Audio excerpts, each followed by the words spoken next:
नमस्कार स्टूडेंट्स। दिन था 26 दिसंबर 2004। वर्ल्ड की जो सबसे डेडलीस्ट नेचुरल डिजास्टर्स होते हैं, जो वर्ल्ड के सबसे भयानक प्राकृतिक आपदाएं होती हैं, उनमें से एक आपदा उस दिन आई थी जिसको हम लोग इंडियन ओशियन सुनामी 2004 के नाम से जानते हैं। इस 2024 में जो 26 दिसंबर था, उस दिन इसको 20 वर्ष पूरे हुए। इसको याद करना क्यों जरूरी है यहां पर, कि हम इससे क्या चीजें सीख सकते हैं, हमारा यूथ, हमारे आगे आने वाली पीढ़ी, कि भविष्य में ऐसी कोई डेडलीस्ट नेचुरल डिजास्टर आता है तो उससे हम बचाव कैसे करें, उससे हम किस तरीके से उसके रिस्क को हम रिड्यूस कर सकते हैं। उसको लेके यहां पर यूनाइटेड नेशंस का जो एक ऑफिस है, डिजास्टर रिस्क रिडक्शन, UNDRR, उसने, जैसा कि आप देख पा रहे होंगे, 20 years the Indian ocean tsunami, 20 वर्ष पूरे होने के उपलक्ष्य में यहां पर यूथ को, आने वाली पीढ़ी को एक मैसेज दिया है। इस वीडियो में मैं आपको सुनामी के बेसिक्स बताऊंगा, कैसे सुनामी का फॉर्मेशन होता है, किन कारणों से सुनामी आती है, 2004 की सुनामी के पीछे का कारण क्या था। तो पूरा वीडियो ध्यान से देखिएगा, एग्जाम पॉइंट ऑफ व्यू से भी इंपॉर्टेंट है और आपकी जानकारी के लिए भी आपको यह समझना जरूरी है कि सुनामी होती क्या है, इसका फॉर्मेशन कैसे होता है। तो यहां पर आप देख पा रहे हो, यूएन की वेबसाइट है, उसका यह आर्टिकल है। इसी में से आपका एक जीके का प्रश्न तैयार होगा कि अगर वर्ल्ड सुनामी अवेयरनेस डे की बात करते हैं तो वो हम कब मनाते हैं, 5 नवंबर को। अब सबसे पहले मैं आपको दिखाना चाहूंगा कि 2004 में एग्जैक्टली हुआ क्या था। जरा एक इमेज को देखिएगा और इमेजिन करिएगा, अपने मन में एक ऑब्जर्वेशन करिएगा, एक वीडियो बनाइएगा कि 2004 की जो सुनामी थी वो किस तरीके से, कहां पर उत्पन्न हो रही है और वर्ल्ड में कितने सारे देशों को वो इंपैक्ट कर रही है। जरा देखिए इसको।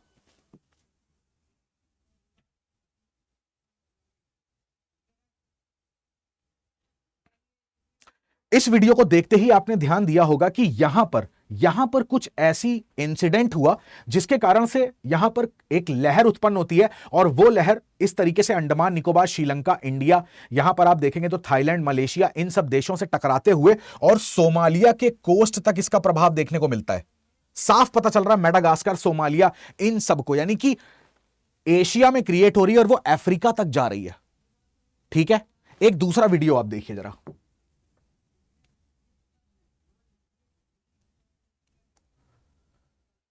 इस वीडियो को देख के आप एक अंदाजा यह लगाइए कि यहां पर ना, ये जो लोकेशन आप देख रहे हो, ये सुमात्रा आइलैंड है, यानी कि इंडोनेशिया का रीजन है, और ये हमारे अंडमान एंड निकोबार है। तो जाहिर सी बात है, जो हमारा भारत है उसकी पोजीशन यहां कहीं आपको देखने को मिल रही है। तो यहां पर कुछ ऐसी घटनाएं उत्पन्न हुई 2004 26 दिसंबर को, और इस तरीके से रिएक्शन हुआ, एक लहर उठी और वो लहर फिर फैलती चली गई। और वो लहर कहां तक फैली है, इस डायग्राम में आपको अच्छे से क्लियर हो गया होगा। ठीक है, तो ये उस दिन घटना हुई। अब जरा इसकी जड़ पर पहुंचते हैं। यहां पर देखोगे तो द हिंदू का आर्टिकल है, 2 डिकेड्स, यानी कि 2 दशक हो गए इतनी डेडलीस्ट आपदा को, remembering the 2004 Indian ocean tsunami. 2 lakh से ज्यादा लोगों ने अपनी जान गंवाई है इसमें। इतनी डेडलीस्ट, सोचो 2 लाख लोग पृथ्वी पर इस वजह से मर गए क्योंकि एक प्राकृतिक आपदा इतनी भयानक तरीके से आई थी। यहीं पर आप आर्टिकल देखोगे तो लोग आज इस चीज को ना इस तरीके से मनाते हैं कि यहां पर देख रहे हो, pouring milks and throwing flowers into the sea to pay homage for those who died during tsunami 2004। तो एक श्रद्धांजलि देने के लिए लोगों ने, बहुत सारे लोगों ने अपने को खोया। और कौन सा ऐसा देश, अगर आप देखोगे तो साउथ वेस्ट एशिया में नहीं बचा था जहां पर इस सुनामी ने अपना इंपैक्ट ना डाला हो। एक जरा मैप दिखाता हूं आपको, इस मैप को जरा ध्यान से देखिएगा। इस मैप को जब आप देखते हो तो आपको पता लगता है कि यह पूरा जो इंडोनेशिया का सुमात्रा आइलैंड है, यहां पर कहीं पर यह सुनामी डेवलप होती है, और यह सुनामी थाईलैंड, म्यांमार, बांग्लादेश, हमारे भारत को, यहां पर मालदीव्स को, इंडोनेशिया, और यहां तक कि जो अफ्रीका देश है वहां तक, अफ्रीका में जो सोमालिया है वहां तक इसका प्रभाव देखने को मिला है। अगर यहां पर देखें तो टोटल डेथ हुई है 2,20,000 लोगों की। अब ये जो सुनामी उत्पन्न हुई ना, इस सुनामी का मेजर रीजन था अर्थक्वेक, यानी कि भूकंप। अब उस अर्थक्वेक का मैग्नीट्यूड आप देखिएगा 9.3, कहीं कहीं पर आपको 9.1 वैल्यू भी देखने को मिलेगी, इट डजंट मैटर। 9 मैग्नीट्यूड का अर्थक्वेक आप सोच सकते हो। अगर 9 मैग्नीट्यूड का अर्थक्वेक आ रहा है तो वो कितना नुकसान कर सकता है, और वही नुकसान यहां पर विजिबल है। तो इस तरीके से जो अर्थक्वेक का एपिसेंटर है वो यहां पर, एपिसेंटर का मतलब होता है अधिकेंद्र, जहां पर अर्थक्वेक पहली बार फील करा जाता है। इसमें कंफ्यूजन बिल्कुल मत रखिएगा।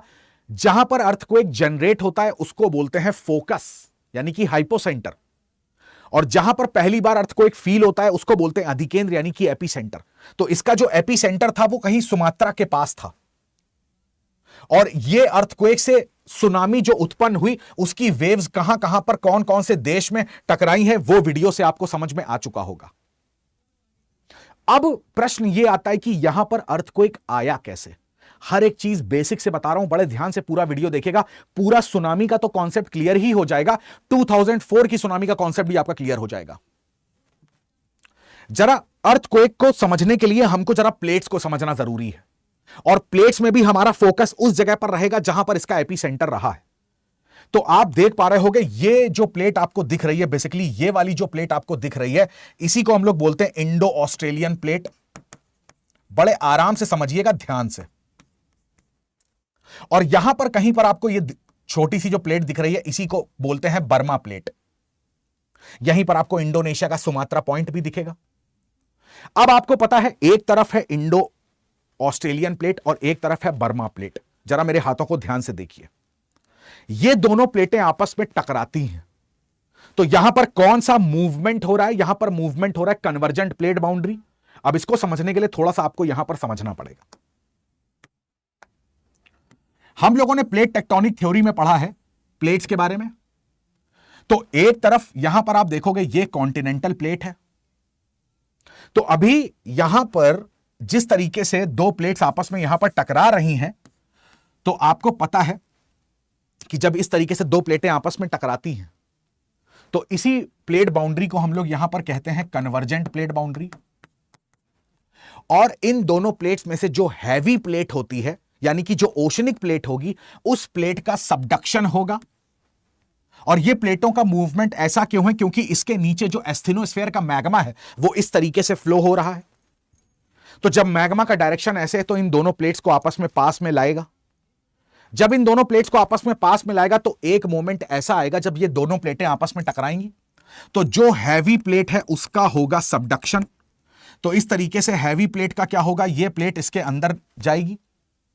अब जब ये प्लेट इसके अंदर जाएगी तो हमको पता है कि पृथ्वी की डेप्थ में जाने पर टेम्परेचर बढ़ता है।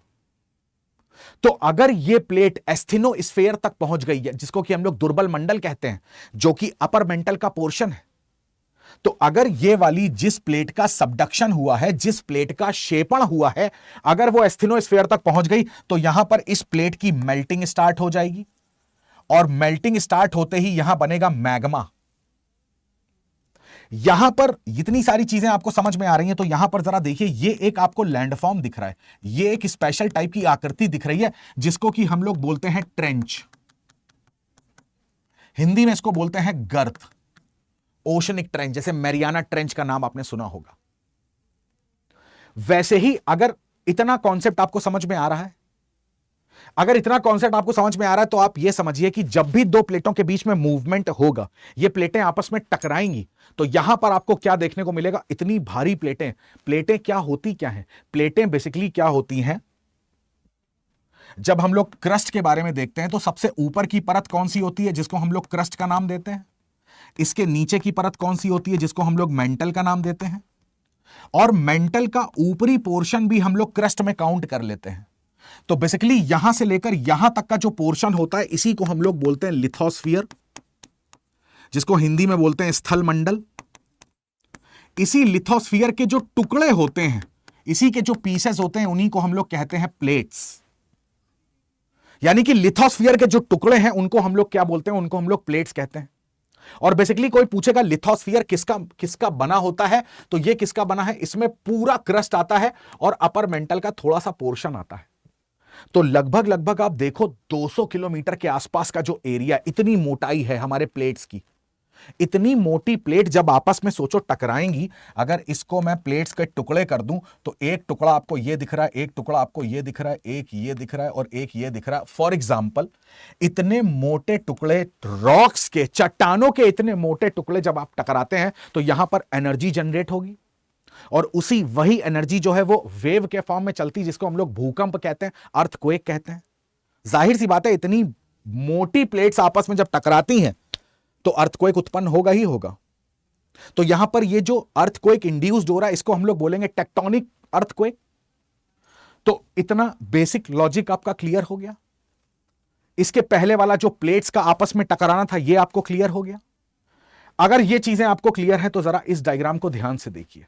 तो यहां पर जो बर्मा प्लेट है और इंडो ऑस्ट्रेलियन प्लेट है, यहां पर आपको प्लेट बाउंड्री साफ नजर आ रही होगी। तो यहीं पर बना है कौन सा ट्रेंच, ट्रेंच कहां बनते हैं ये भी आपको क्लियर हुआ।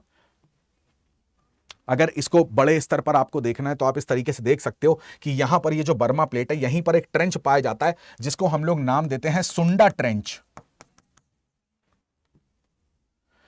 यहां पर आपको और अच्छे से क्लियर होगा कि ये वाला जो पोर्शन है, ये वाला जो वी शेप में आपको पोर्शन दिखता है, इसी को हम लोग नाम देते हैं ट्रेंच यानी कि गर्थ। तो अगर प्लेट के बीच में आपस में मूवमेंट हो रहा है, और ये मूवमेंट क्यों हो रहा है, बिकॉज एस्थेनोस्फीयर का मैग्मा कन्वेक्शन साइकिल इस डायरेक्शन में मूव कर रही है। तो जितनी बार भी प्लेट आपस में एक दूसरे को टच करेंगी तो वहां पर एनर्जी जनरेट होगी और अर्थक्वेक आएगा ही आएगा। तो अगर इस ट्रेंच पे आपको क्या फील होगा, अर्थक्वेक फील होगा। वही सेम चीज यहां पर देखने को मिल रही है। आप देखोगे यहां पर दोनों प्लेट्स के बीच में, ये देखोगे इंडो ऑस्ट्रेलियन प्लेट है, ये हमारा ओशनिक है, और प्लेट यहां पर आप देखोगे ये जो सुंडा प्लेट है ये कॉन्टिनेंट है। हमेशा ओशनिक प्लेट का सबडक्शन होता है बिकॉज ओशनिक प्लेट हमारी हैवी होती है। क्यों हैवी होती है? क्योंकि वो किससे मिलकर बनी होती है? बसाल्ट से। बसाल्ट हैवी होता है। कॉन्टिनेंटल प्लेट जो होती है वो हमारी एंडेसाइट या ग्रेनाइट से मिलकर बनी होती है, तो बसाल्ट के कंपैरिजन में वो लाइट होता है। तो यहां पर हमेशा सबडक्शन किसका होगा? ओशनिक प्लेट का।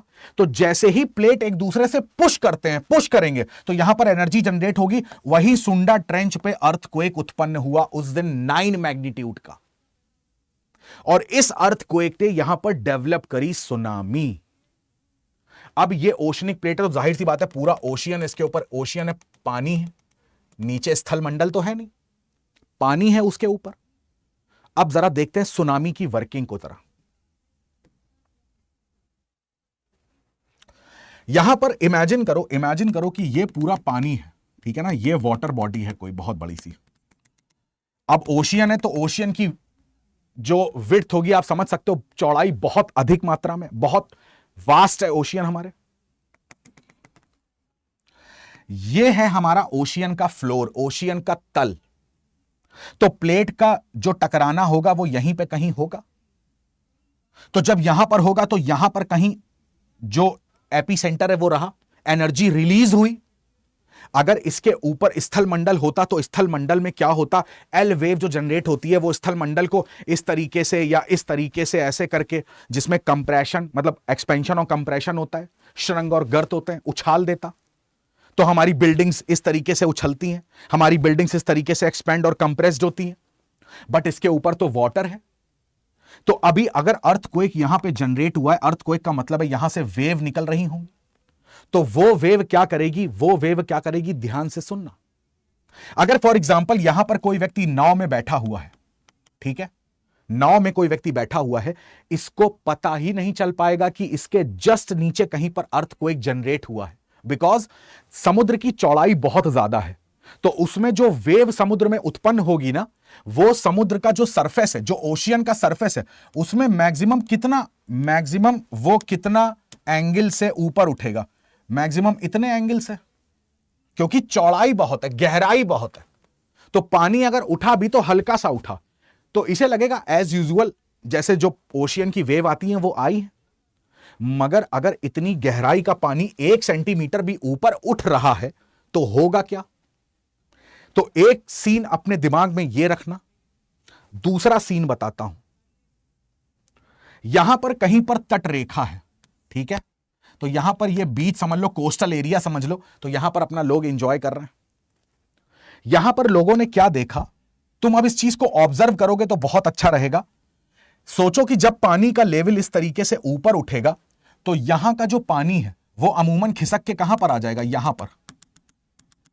जो पानी यहां तक आता था वो पानी खिसक के इस पॉइंट तक आ गया, यानी कि पानी खिसक के ए से बी, यानी कि पहले स्टेप में पानी पीछे खिसक रहा है। यहां पर जो लोग हैं इनको समझ में नहीं आ रहा है, ये बॉस ये हो क्या रहा है, ये पानी जा कहां रहा है, वापस तट से दूर क्यों जा रहा है भाई? जब पानी ऊपर उठेगा तो इसको भरने के लिए यहीं का पानी तो खिसकेगा। इमेजिन करो, ये पानी का लेवल ऊपर उठ रहा है तो ये पानी इधर खिसक रहा है। अब जब ये पानी नीचे जाएगा तो ये पानी वापस जाएगा। सिंपल कॉन्सेप्ट है भाई मेरे, पानी का लेवल ऊपर उठ रहा है तो ये पानी खिसकेगा, पानी की क्वांटिटी तो उतनी है, ये नीचे आएगा तो पानी वापस जाएगा। इसको समझ पा रहे हो आराम से आप?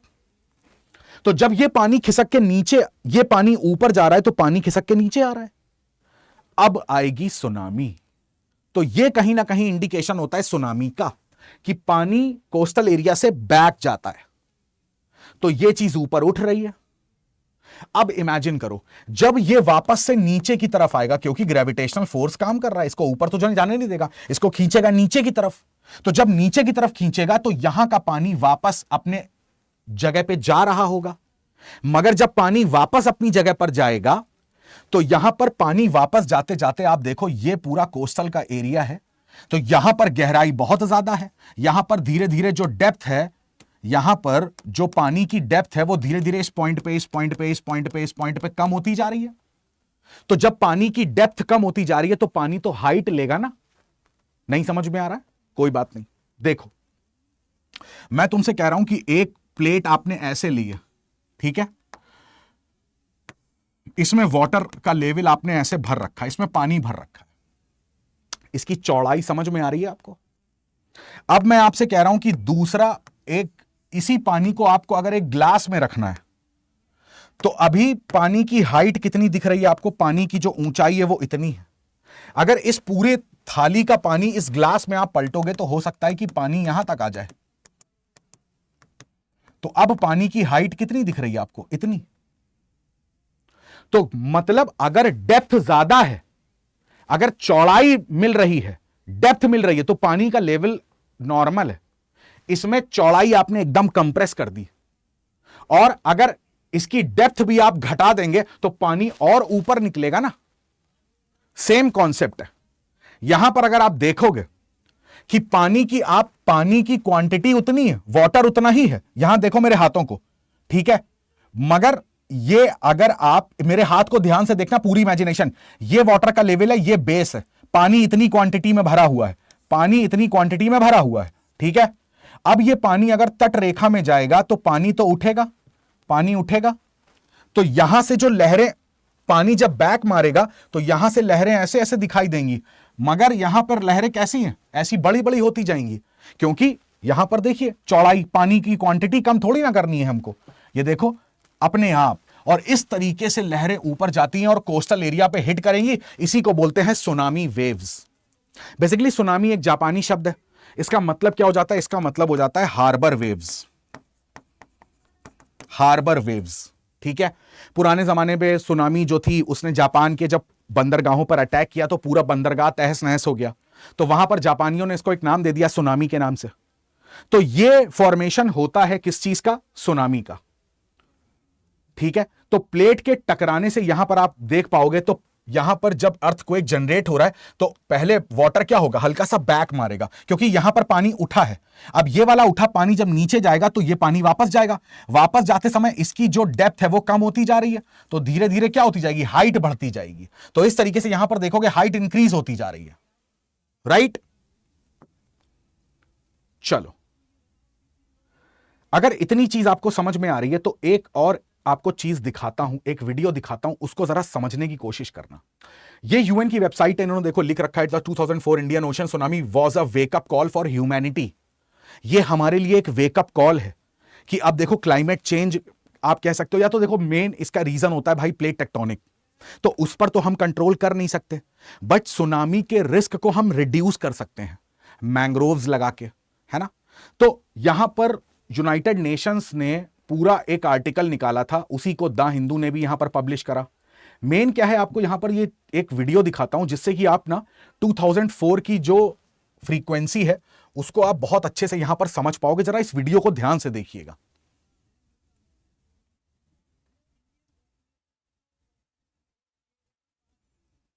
यहां पर आप देख पा रहे हो ये जो सुमात्रा था, तो इंडियन प्लेट जैसे ही इससे टकराई बर्मा प्लेट से, तो यहां पर अर्थक्वेक उत्पन्न हुआ। अर्थक्वेक ने सुनामी इस तरीके से उत्पन्न हुई। यहां देखिए टाइमिंग चल रहा है, एक बार वीडियो को आप थोड़ा सा पहले करके देखिएगा, तो यहां पर आप टाइम देखोगे तो किस तरीके से कितने टाइम में, 3 घंटे के आसपास, 2 घंटे के आसपास ये भारत से टकराई होगी।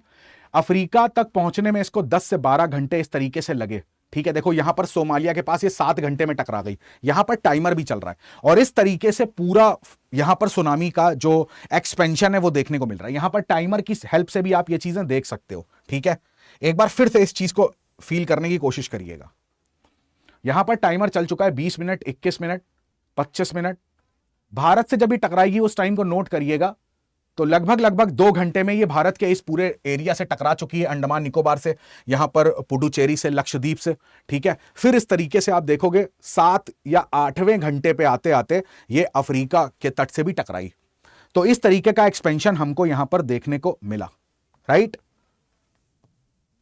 तो अब आपके मन में जो सुनामी है उसका एक बेसिक ओवरव्यू आ गया होगा कि सुनामी का जो फॉर्मेशन है वो होता कैसे है। यहीं पर एक लास्ट चीज आपको बताता हूं कि जिससे आप यह भी समझ सको कि जो सुनामी है उसका क्या प्रेडिक्शन पॉसिबल है। बिल्कुल पॉसिबल है। देखिए इस तरीके से जो सुनामी का अर्ली वार्निंग सिस्टम होता है, तो 2004 के बाद से हमने इसको भी डेवलप किया। तो यहां पर आप देखोगे इस तरीके से ना, समुद्र के अंदर ओशियन के फ्लोर पर ना रिकॉर्डर लगाते हैं।